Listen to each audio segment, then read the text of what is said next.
So the attacks in Paris took place on a Friday, November 13th. The following Monday, which is 3 weeks ago today, the leading candidate for the Republican nomination for president was asked what kind of public policy strategies he would pursue if he is elected president in order to try to protect this country from the kind of terrorist attack that had just unfolded in Paris.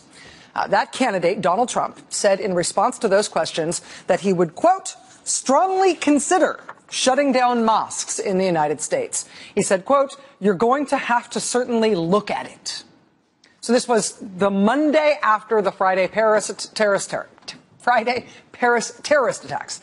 The leading Republican candidate for president basically musing aloud about it, thinking about it, saying shutting down mosques is one thing that ought to be considered in this country. By the following day, he had stopped ruminating on it and had decided, yes, we would have to do that. The United States should start shutting down mosques. We have no choice. Nobody wants to say this, and nobody wants to shut down religious institutions or anything, but, you understand it. A lot of people understand it. We're going to have no choice. There's absolutely no choice. So this was 3 weeks ago. Donald Trump, the leading Republican candidate for president, moving quickly over the space of 24 hours from seriously considering closing down mosques in the United States to, according to him, there being no choice. We would absolutely have to shut down mosques in the United States.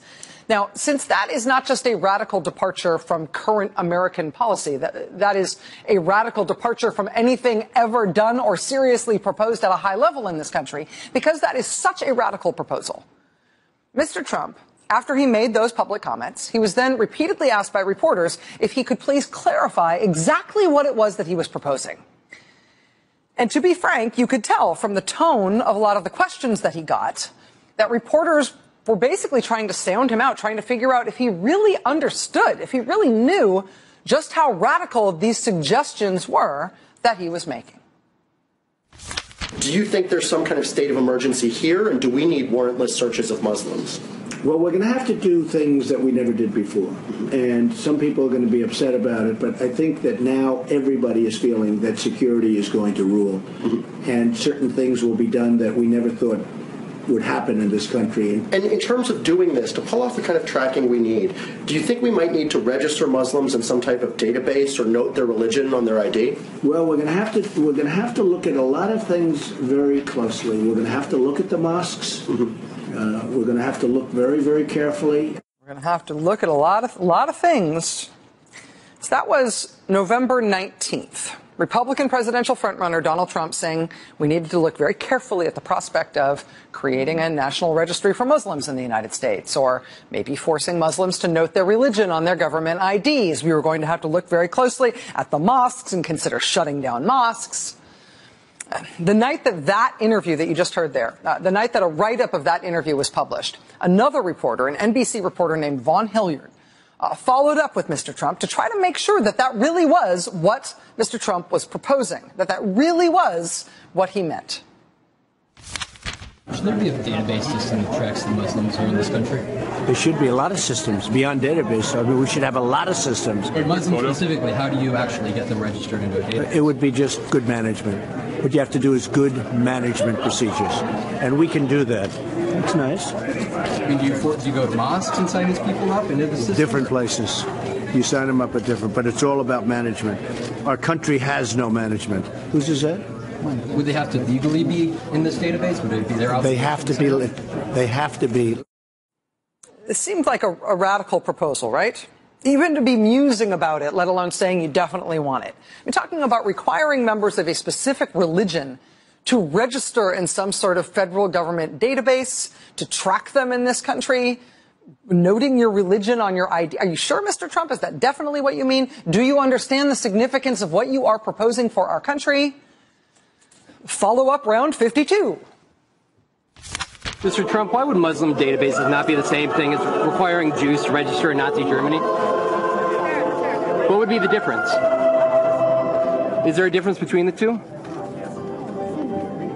Is there a difference? Who are you with? I'm with NBC News. Is there a difference between requiring Muslims to register and Jews? You tell me. Nazi Germany? You tell me. Do you believe? Why don't you tell me? Do you believe there is? You tell me. Should Muslims be, fearful? Will there be consequences if they don't register? Oh, gosh, here's the... So this all happened 3 weeks ago in very quick progression. Friday night with the Paris terrorist attacks. Monday morning, he starts musing aloud about shutting down mosques. Tuesday, he says, yeah, we got no choice. We got to shut down mosques. Then Wednesday into Thursday night, all of this discussion about these other proposals, what he wants to look at, what he would consider, the databases, the registry, the IDs. We need surveillance of Muslims. We need surveillance of mosques. We need to consider closing mosques.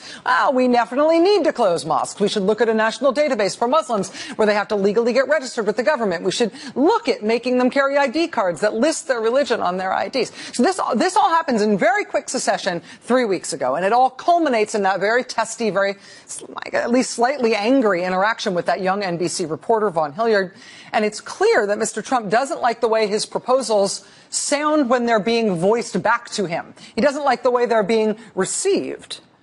But he didn't give up on any of them after that little whirlwind of attention.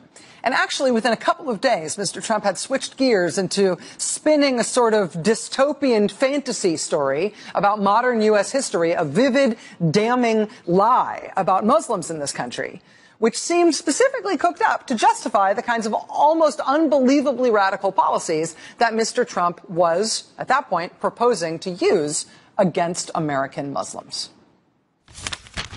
I want surveillance of these people. I want surveillance if we have to, and I don't care. Are you ready for this, folks? Are you ready? Oh, they're going to make it such a big deal. They're going to make it so big. He said something so politically incorrect. That's why we're going to hell, because we're so politically incorrect. Such a big deal. Such a big deal. I want surveillance of certain mosques, okay? If that's okay. I want surveillance. And you know what? We've had it before and we'll have it again.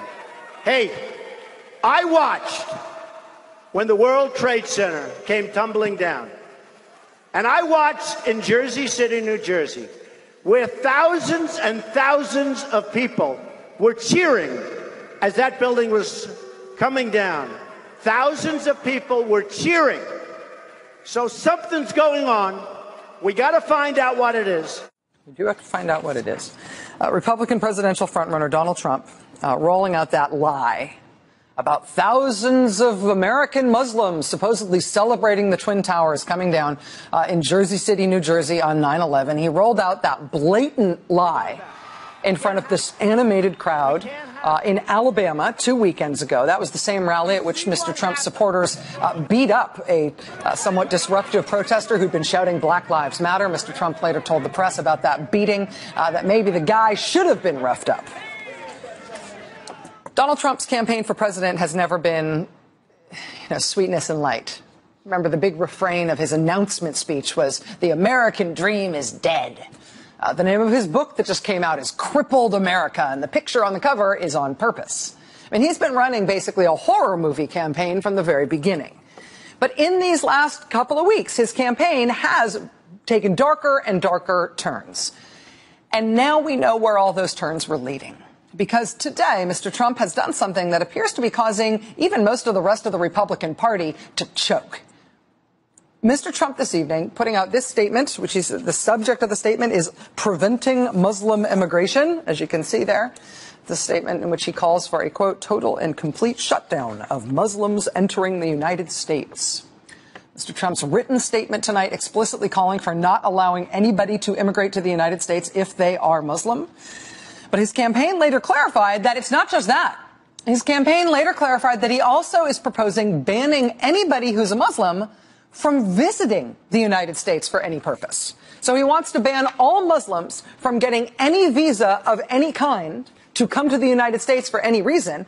And that includes wanting to ban anybody who is a Muslim from visiting the United States even just as a tourist. Asked by the Hill newspaper if U.S. citizens who are Muslim would also be included in this ban, if you're a Muslim American citizen and you are traveling abroad, will you not be allowed to come home? If Donald Trump is president and gets his way, Donald Trump's campaign clarified to the Hill newspaper that, yes, that is the case. Even Muslim American citizens living or traveling abroad will not be allowed back into this country, into their own country. So this statement was released by the Donald Trump campaign this afternoon, just as people were queuing up to see him speak tonight at a rally in South Carolina. And when we got word of this statement, this preventing Muslim immigration statement, and the clarifications from the campaign that it means Muslims visiting the United States or even getting back into the United States, even if they're from here and they live here and they're citizens here. When we got all of that clarification from the campaign, NBC's Ali Vitali was on the scene of this Donald Trump rally tonight in South Carolina and went out and asked Donald Trump supporters, people who were online to see Mr. Trump's speech tonight in South Carolina, they asked reporters asked those supporters what they thought about this statement tonight from their candidate. Watch this. I think that is a very wise decision made very prudently after due diligence, and I'm very impressed with the fact that he's bold enough to come out and do that. I wonder if I could ask you about Donald Trump's proposal. He wants to ban Muslims from being able to come into the country. This is as of a few minutes ago. Do you think this is a good idea, bad idea? What are your thoughts? I think it's a good idea with everything that's going on in the world right now. I mean, it sounds harsh, but reality's reality. So this would make you more likely to support him or less likely to support him? More. Absolutely. I see you nodding a lot. What are your thoughts when you hear about this proposal? We both we kind of have the same agreement on it, so we talk about it. We're definitely the same. And Donald Trump's really evolved on this. I mean, he started by saying that we have to look at it, and now he's become, more concrete on his position. And what do you think? Is this a good idea? I think it's a good idea, yeah. There's too much going on in the world. I think we need to protect America first. Do we think it's a slippery slope at all to ban just blanketing one ethnic group or one religious group? I don't think so, because it's hard to vent them, obviously. We've seen that in the current terrorist attacks in San Bernardino and in Paris. It's easy to get away with the intel and all that, so yeah, it could. No. So good idea or bad idea? I say ship them all back. Seriously. And he's saying don't let any more come in. Don't let any more come in. Ship them all back. Okay. And are you here as a Trump supporter? I am. Yes. So if the election were tomorrow, you'd vote for him? I would. Is there anything that would change that? No, not at all. Not at all. Does that make you more or less likely to support him, do you think? I'm still going to support him. But it doesn't seem to sit right with you. I'd have to think about it a while. Okay. I'd have to absolutely think about that for a while. Donald Trump supporters waiting in line to see him at his rally tonight in South Carolina after he released this statement saying that Muslims should not be allowed to enter the United States for any purpose, including immigration. Mr. Trump appears to recognize that he has caused a little bit of a furor with this statement tonight. So far, all of the other Republican presidential candidates who have been asked about this have denounced Mr. Trump's statement. Some of them didn't even wait to be asked. They just volunteered their denunciations of this statement. But you can tell that he thinks he's got lightning in a bottle here, as evidenced by his comments tonight on board the USS Yorktown, which is what those people were queuing up to see. The Yorktown is a decommissioned aircraft carrier parked in Mount Pleasant, South Carolina, and tonight it was the site of a Donald Trump rally. So we put out a statement today. We watched this, and it's impossible to watch this gross incompetence that I watched last night. And we put out a statement a little while ago, and these people are going crazy. They won't report it properly. Shall I read you the statement? Donald J. Trump is calling for, now listen, you got to listen to this one because this is pretty heavy stuff, and it's common sense, and we have to do it. Remember the poll numbers, 25%, 51%. Remember the poll numbers. Okay, so remember this. So listen.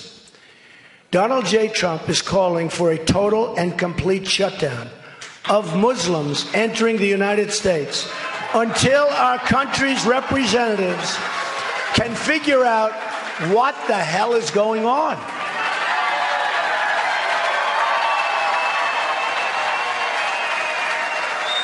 We have no choice. We have no choice. We can't live like this. It's going to get worse and worse. You're going to have more World Trade Centers. It's going to get worse and worse, folks.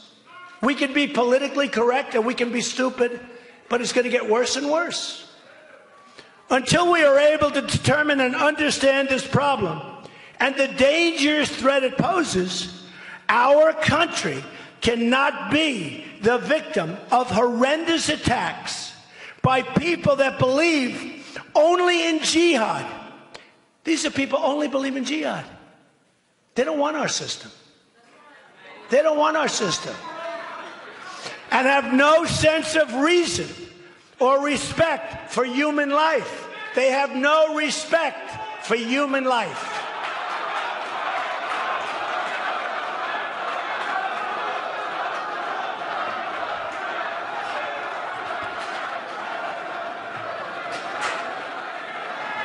That's all right. He sounds like he's very exhausted. It's all right. Yeah, he's tired. So they have no respect for human life. So we have to do something. Now, we can be weak. We can be ineffective. We can be foolish. It's all right. That's all right. I'm sure he's a nice person. I'm sure he can be reasoned with. Be very gentle. You know, whenever I'm tough, the press says, oh, he was nasty. Whenever I say be very gentle, they say, he's not as strong as we thought he was. Can't win. So I try and cut it down the middle. I try and cut it down. Be very nice. Donald Trump tonight speaking before a crowd in South Carolina, being interrupted by one of several protesters who interrupted his speech there tonight. In this case, he was interrupted while he was explaining his proposal that all Muslims should be banned from entering the United States on any form of visa as immigrants or even as U.S. citizens returning home after a trip abroad. And basically, I think this operates on three different levels. At face value, on the surface, this is a phenomenally radical proposal from the leading Republican candidate for president of the United States. And as such, it tests basically how much enthusiasm and raucous support he can whip up among his base for proposing something so radical. It tests the balance between how much his supporters like this and how much offense he will cause by proposing an idea that is, if you forgive me, radical to the point of obscenity. So that's one level at which this operates. Banning Muslims from the United States. Donald Trump is trying that out as a presidential candidate. That's what's happening on the surface. Just below that level is the political strategy question that I actually think we have to take seriously here. This has been something that people have batted around all year long. I think it's time to look seriously at this question, which is the question of whether or not Mr. Trump is trying to blow up his presidential campaign. Has he been spooked by his own apparently impenetrable lead in the polls? Is he trying to get himself effectively kicked out of the Republican Party so there's no longer a threat he might actually get nominated as that party's nominee for president, or God forbid that he might win the office? And I don't mean that in a joking or flippant way. I mean, I think with comments like these, obviously the Republican Party has to consider disowning him in some way. And I think Mr. Trump is smart enough to know that and expect that. And I think we really ought to consider the prospect that that is an outcome that he might be after here. So that's two levels at which this is operating. It's the proposal, and it's what he might mean by the proposal. It's sort of the text and the subtext. But then there is the third level, which is the context.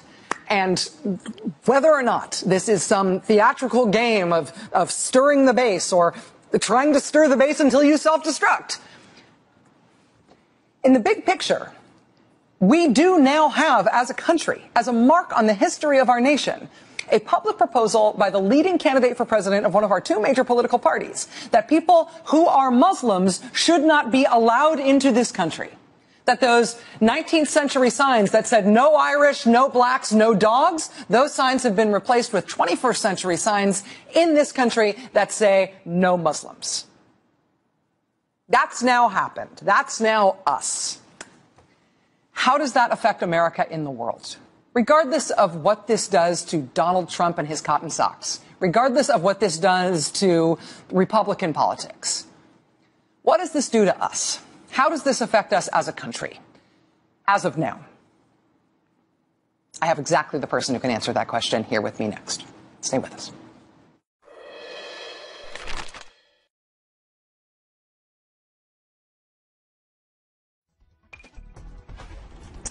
All right, Time Magazine at 52 past the hour is out with its shortlist for 2015's Person of the Year. What pretty shots of the skating rink. Here they are, 8 people in no particular order. Presidential candidate Donald Trump, Black Lives Matter activists, the Chancellor of Germany, Angela Merkel, Caitlyn Jenner, the CEO of Uber, Travis Kalanick, the leader of ISIS, Abu Bakr al-Baghdadi, the president of Russia, Vladimir Putin, and the president of Iran, Hassan Rouhani. It's a oh my mismatch. God. Come on, I mean, this is the easiest call of all time. And the answer is, oh my God, I mean, Donald Trump in a canter.